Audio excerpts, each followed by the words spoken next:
for Information and Technology. Again, the party has taken note of the importance of the Gen Zs in our political space and the very dominant role they will play in the next general election, because our young people, by right, must be involved in deciding how this country will be governed. The party has an organ called the Student Caucus, and to represent the students in that caucus in the National Executive Council, the National Executive Council has appointed Wilson Kanyago Dongo of Daystar University to represent the Students Caucus. Additionally, the National Executive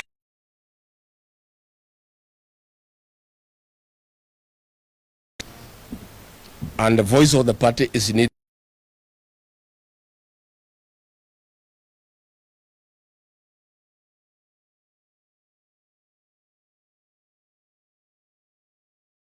The media must know whom to contact when DA ticket to the Senate. Our lawyers are looking at the legal implications, but Senator John Medhu, for all practical purposes, is a member of DCP, and he will start acting from today as the Secretary General designate and be the spokesman, the spokesperson of the DCP party on all matters starting today. In due course, in the fullness of time, his name will be forwarded to the Registrar of Political Parties so that he is registered as a duly appointed Secretary General of DCP.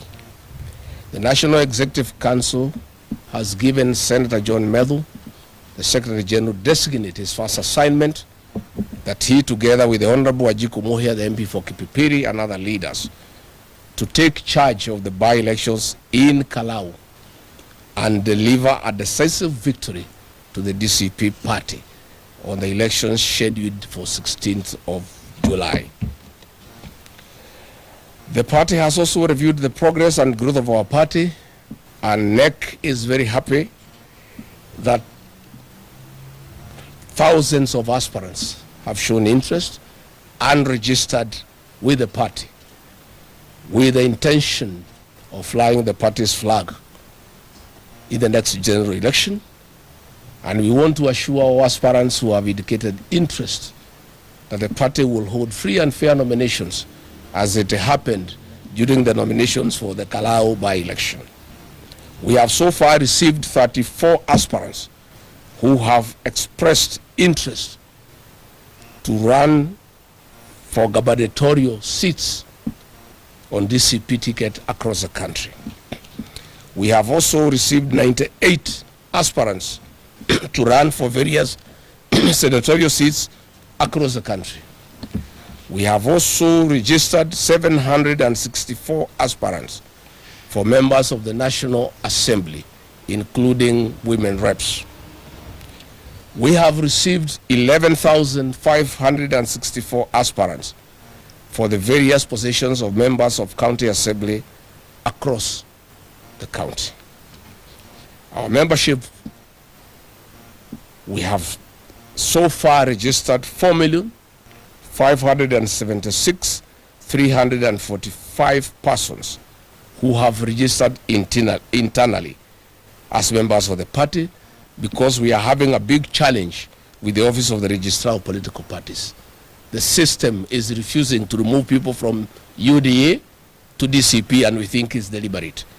We want to tell UDA, you can keep the names on the ORPP register, but you cannot keep their hearts there, they are in DCP.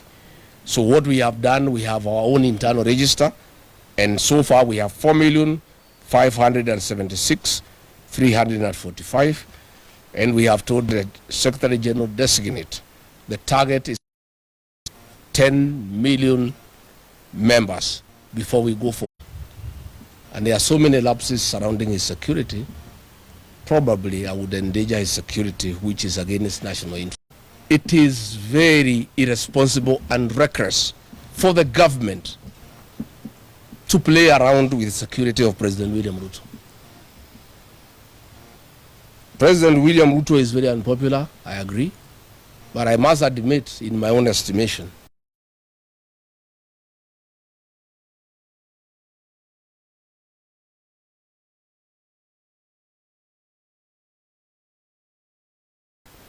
there will be political instability in this country. I, Rigathi Gachagua, do not want instability in this country. We have no other country and we don't want instability. We want William Ruto to be safe. We want William Ruto to be alive and to be well.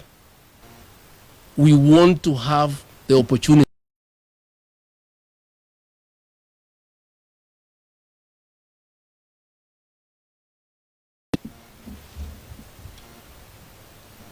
The problem of the security of William Ruto is that he has a CS interior who is naive, childish, and juvenile.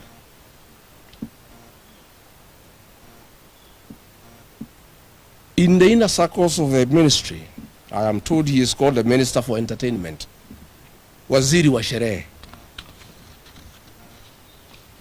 Security chiefs are telling me he is not available to be briefed of the country. And when he is available, he does not comprehend security briefs. He is known for party after party. He is too excited by the position. He is partying the whole night. And security chiefs cannot reach him. And when they do reach him, he is unable to comprehend the security briefs. And what we are asking, when we had the Gen Z revolt and William Ruto disbanded the cabinet, I was deputy president, and everybody was demanding that Kipchumba Murkomen should be sacked. William Ruto asked me whether he could appoint him as CS Interior. I couldn't believe my ears. And I told him, you can't. This seat of Interior requires somebody who is mature and who has no political ambition. Because anybody who is ambitious will play around with security agencies and intelligence to further his political ambition. And we did agree with William Ruto at that time that he take him to the Ministry of Sports and Youth. And that's where he belongs. This ministry is too serious for such a childish minister. And we ask him, William Ruto, you have been unable to get anything right in this country. In the economy, you have failed. Education, you have failed. Health, you have failed. Investment, you have failed. You can't get anything right, including your own security as a person. That's the question we're asking.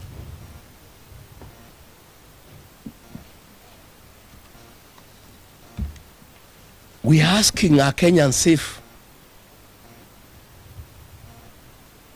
How can Murkomen guarantee the safety of the ordinary Kenyans if he cannot guarantee the security of his appointing authority? The man who has appointed him to the job is not safe. What happens to the rest of Kenyans?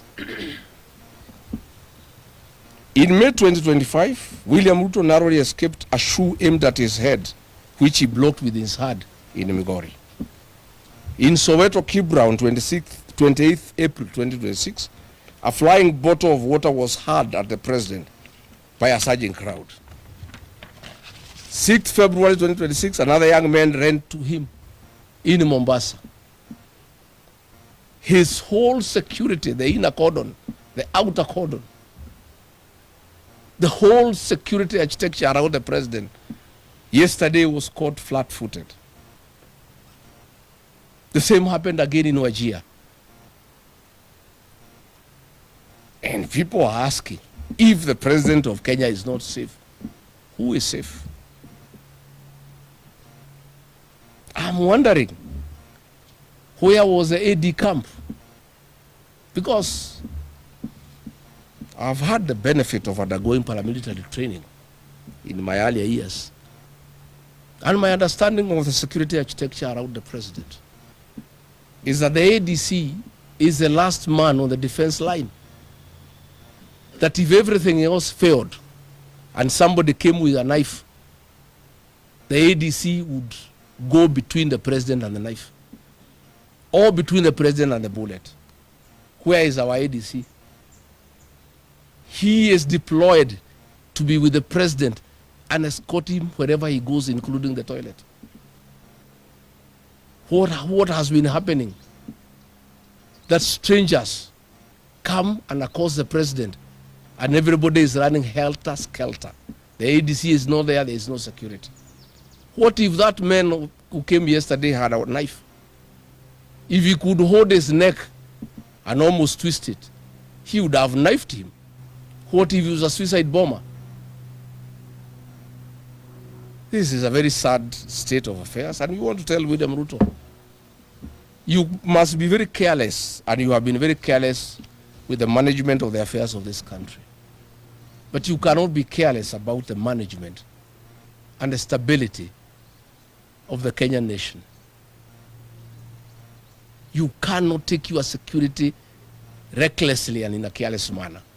Because if anything happened to you, there will be chaos in this country. There will be stability in this country.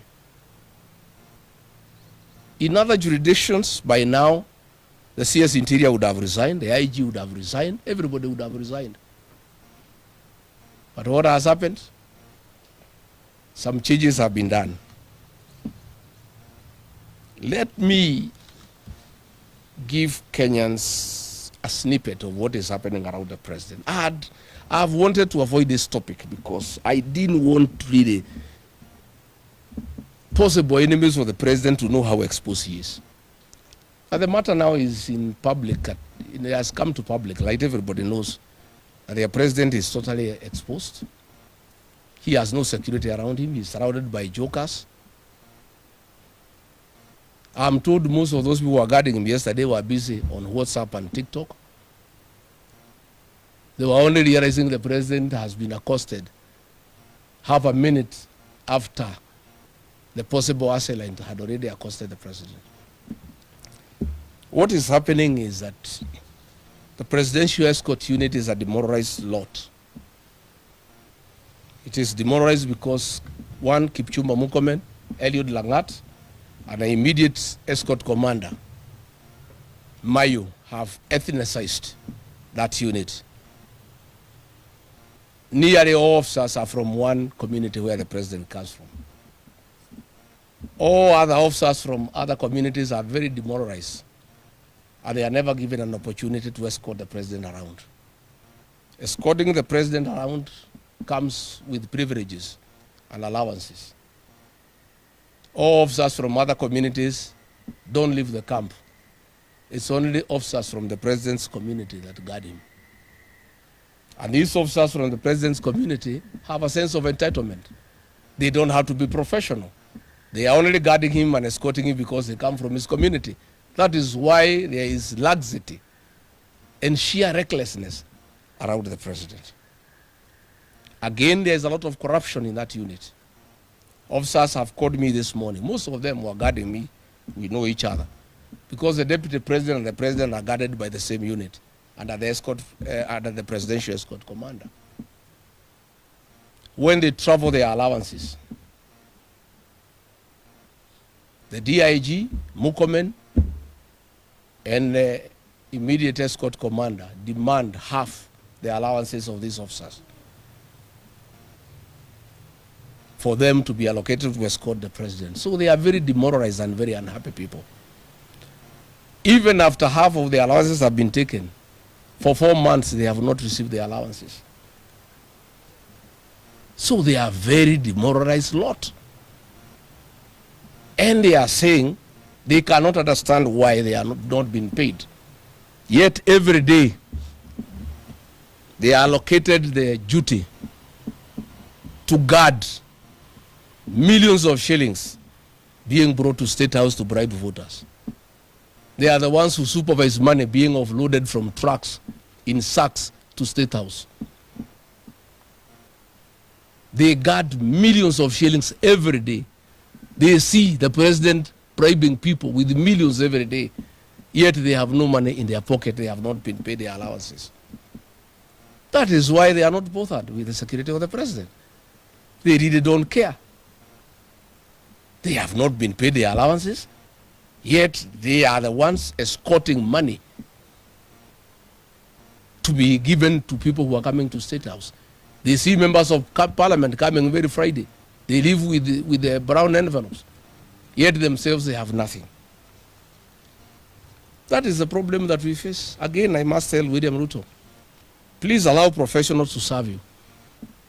Why are you insisting that only your tribesmen should guard you? With the changes that were made yesterday, shamelessly, they were all from one community where the president comes from. But your tribesmen have let you down. You are so exposed. If you thought they are very loyal and they are the ones you can trust with your security, see what is happening today. They cannot be professional because they have a sense of entitlement. They have only been given duties to guard you because they come from your community. I want to tell William Ruto to think and think again. If he must have a Kalenjin as a CS Interior, we have very many Kalenjin people who have served this country with the dedication. Very mature. We have the former IG Boynet. He can be a good CS Interior. We have Boynet, who was Director of National Intelligence. He can be CS Interior. Even Davis Chilchil, you can locate him from transport and bring him to Interior. He's very mature. But you can't have a minister who is childish in charge of the security of the country. And it is now very clear to the whole country that there is a problem. If the men who have sold to the Constitution to defend Kenyans from harm is himself exposed as in danger, what happens to the rest of the country? What happens to the rest of the country? William Ruto, you must know, although you are president, your security is a concern to the people of Kenya. Because it's important that you are properly guarded, you are safe and secure for the country to be politically stable. We don't want instability ahead of the elections. You must do the right thing. You must fire Murkomen and get somebody who is level-headed, somebody who knows what he's doing. You can pick somebody from your community if you only trust your community. But you can't have such a reckless and childish person to be in charge of the security of this country. Ladies and gentlemen of the press, you know that since Murkomen became the CS Interior, this country now is run by goons. You cannot tell the difference between goons and police officers. Goons have taken over the country. They ride in police vehicles. They are even supplied with tear gas. Goons and police have attacked churches. You remember we were attacked in ACK Wetima Church in Othaya by police officers and goons. This is a CS since the history of independence. We have never seen such a CS. And William Ruto, you are staring at a disaster. And this country cannot have Murkomen as CS Interior as we go towards elections. You have already seen what is happening in the Mount Kenya region. CS Interior, Murkomen, working with members of parliament, have sponsored thugs and goons to destroy people's property anytime there is some civil unrest.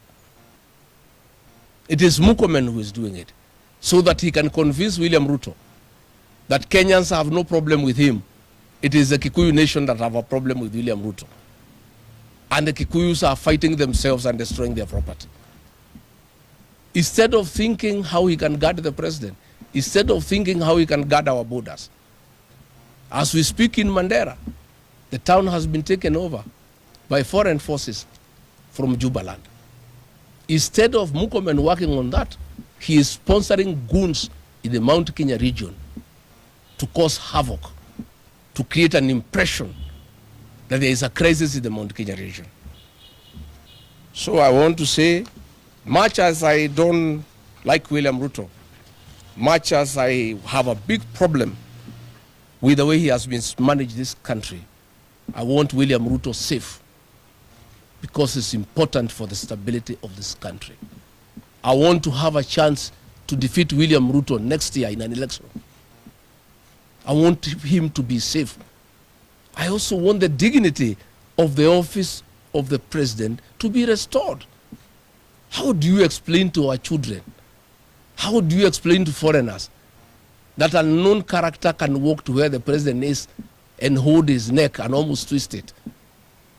And is a man who is guarded by over 800 police officers at any one time. This is sheer recklessness of unknown magnitude, and I think it's dangerous for the country. William Ruto, you may not care about your safety, but you must, because you took oath of office, care for this country and the stability of this country. And you cannot let Murkomen stay another day in office. It is not right. It should not happen. We are the laughing stock of all countries across the world. It is not right. Take Murkomen back to the Ministry of Youth and Sports. There he can do party after party. He can party with the young people. He can wear shoes worth $1 million shillings. He can wear watches worth $500,000 and all those other childish and juvenile behavior that cannot be associated with the Minister for Interior. That is a serious docket. It's a very serious docket that calls for a very serious and sober person. I asked the President to order that officers of the Presidential Escort Unit be paid their dues immediately so that we can restore their morale, to protect him and ensure that national security is taken care of and the stability of this country is in place. I ask him to consider allowing officers from other communities to also guard him, who are professional, not just to depend on his tribesmen, because so far they have let him down. I ask the people of Kenya to pray for this country. As from what I can see, we could have serious breakdown of law and order if the president is not protected and even harm came his way out of recklessness and irresponsibility of the CS Interior. Finally, we want to reject in total the attempt by Hassan Omar to apologize to the people of the mountain for inciting Kenyans against them. Hassan Omar is just a mouthpiece of William Ruto. Those utterances were discussed in State House Mombasa, and everybody was given a script. Hassan Omar was given a script. Senate Speaker Amason Kingi was given a script. And the women rep for Lamu, Muthoni Marabu, was given a script by William Ruto. They all spoke in his presence. He spoke last and never admonished them, because that was his script. William Ruto, we want to tell you, in 2007, you mobilized 41 versus 1 against the mountain people. Thereafter, they were massacred in cold blood. Women and children were tortured in Kiambaa. We know you have picked from where you left. You are trying to mobilize 41 versus 1. It will not happen. Kenyans have refused to isolate the mountain people. And I want to thank all those who have spoken that the mountain people should not be isolated. William Ruto, you cannot be telling Kenyans that you hate tribalism and divisiveness, yet you are the master. All these things are being spoken in your presence at your behest. When Dan Wanyama spoke in Mount Elgon and said they'll isolate the mountain people, you were seated there, you did not admonish him, because that was your script. Hassan Omar is your Secretary General for UDA. What he is saying is your script. We know you have a beef with the mountain people because they have refused to support you. But you must remember they supported you once. And that time you never called them tribal. I told you in Olokalao to stop calling the mountain people tribal. They are not. When they elected you, you are not Kamau or Joroge. You are William Kipchirchir Arap Ruto. I can see you have changed tact now. Instead of abusing the mountain people, you have looked for people to abuse them. And what pains the mountain people, they were calling me when I was in London, is that as Hassan Omar was abusing the mountain people and saying they should be locked up at Shimolatewa and they should never get anywhere leadership, Kithure Kindiki from Tharaka was clapping and laughing and giggling sheepishly. It's a shame. How do you say you are from the mountain? People are abusing your community and saying they should be locked out of leadership forever and they should be jailed in Shimolatewa, and you are there clapping and laughing. Murkomen the other day tried to tribalize the protest against increase of fuel prices by attacking President Uhuru Kenyatta and the Kikuyu Nation. And what does Kindiki do? The following day he goes to Murkomen to praise him and his wife, the way they are great Kenyans and how they have served this country with dedication after abusing his community. I want to tell William Ruto, you planned 41 against this one in 2007. You will not do it again. We will not allow you. You intimidated the Kikuyu people to leave the Rift Valley. Nobody will leave Rift Valley. I want to ask the mountain people not to buy fear and not to be intimidated. This is their country. They belong here. They pay taxes. They own land. And the Constitution protects them to stay anywhere. And we are asking, we have seen warmongers, Ayub Savula, Gimose, saying that they will steal elections. The IBC is quiet. Bwana Ethekon, why haven't you called a press conference to admonish those leaders who are beating drums of war? William Ruto, those are your allies. Why are you quiet? Why can't you say whether you believe in a free and fair election? Why are your allies threatening Kenyans and beating drums of war? When you tell Kenyans that election will be stolen, you are preparing this country for war. Yet the president, the beneficiary of those utterances, is quiet. IBC is quiet. I want to tell the people of Kenya not to be intimidated and not to fear. Nobody will steal these elections. And I want to tell those leaders from Western Kenya who are telling us what happened in Uganda and Tanzania. Kenya is not Uganda. Kenya is not Tanzania. Kenyan people will not take nonsense. And they will not be ruled by force, by Ruto or anybody else for that matter. And they should not use the experience of Uganda and Tanzania to intimidate the people of Kenya. I want to say, we can see the script. William Ruto, I'm challenging you today, speak out and say you are for free and fair elections. Tell the people of Kenya that you don't associate yourself with the utterances of your allies that you shall rig the elections. Assure the people of Kenya that you shall accept the outcome of the general election.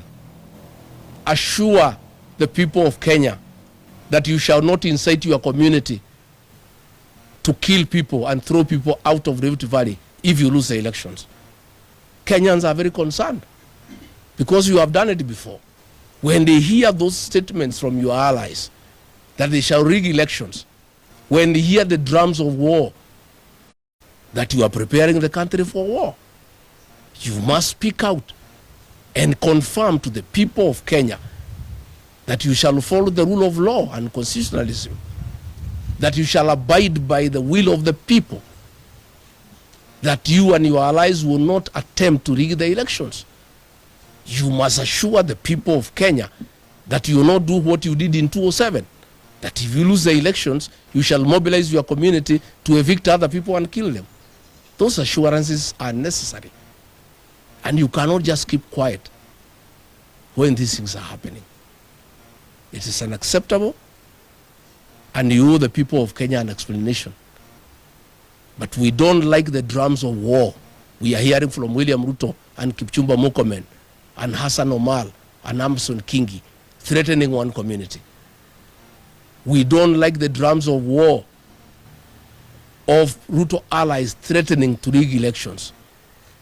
And we want IBC to speak up and say that there shall be free and fair elections, and call those politicians to order so that they stop inciting the people of Kenya, because that is incitement. What do you think the people of Kenya will do? You think they'll just sit and wait for Ruto to lead elections? They'll say no.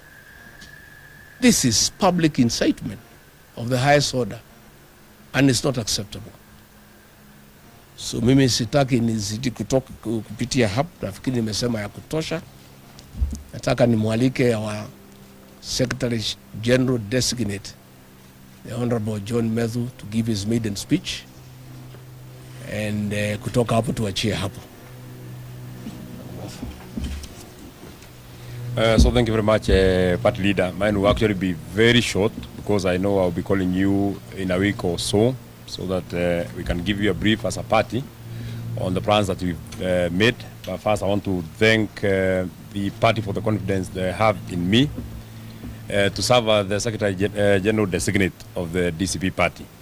My work and the work of the party members going forward, one is to increase the speed upon which the vehicle that will take William Ruto to Sugoi will be going.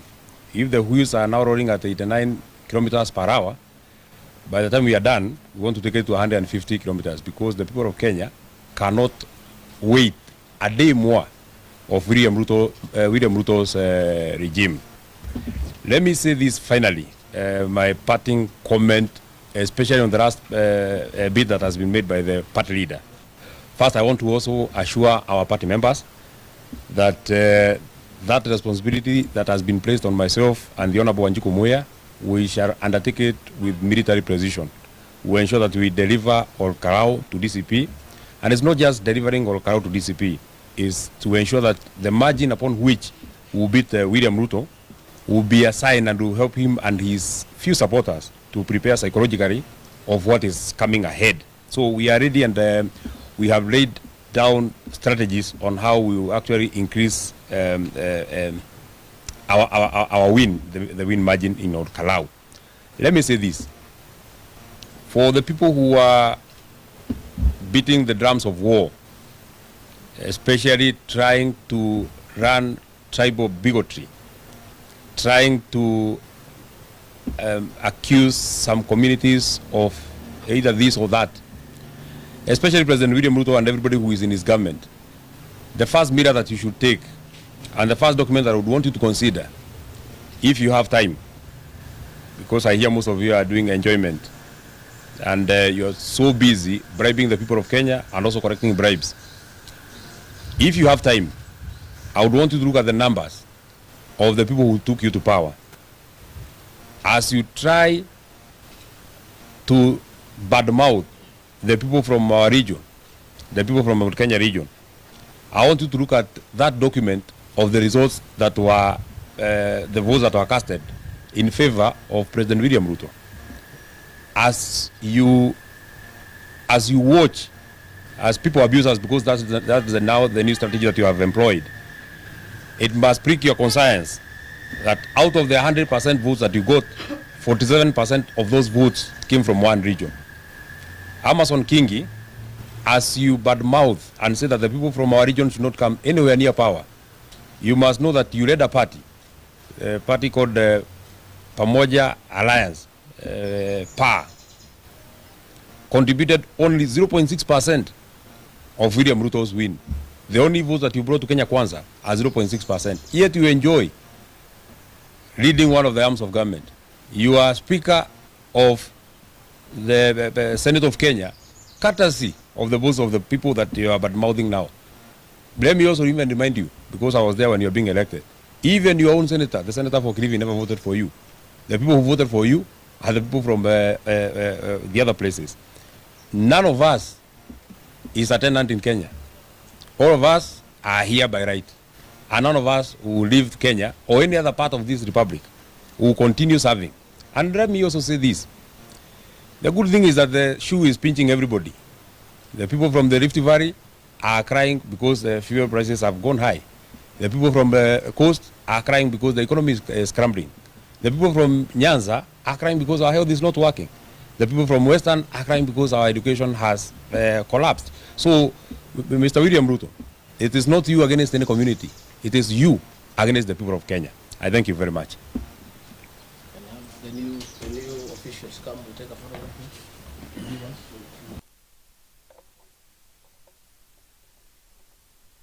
I know the people from UDA, have seen them starting saying that when I'm party, I'm the Secretary General designate of our party, I required to resign.